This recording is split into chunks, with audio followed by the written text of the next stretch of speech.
Update for Alexa Ilangkad, KD Estrada, Donnie Pangilinan, and Bel Mariano. Ito po ay Kidilex Don Bell. Sila po ay nagkaroon nga po ng billboard sa Times Square, New York City.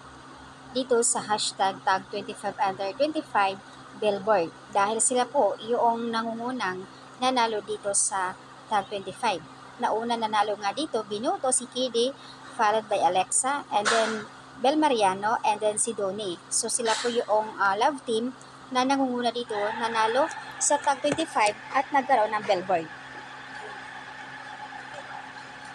Congratulations, Kidilex and Don Bell, deserve. So ayan po.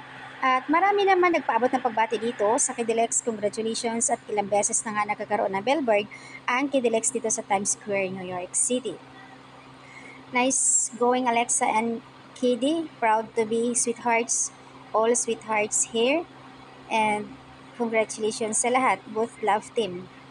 Deserve, ayon sa karamihan.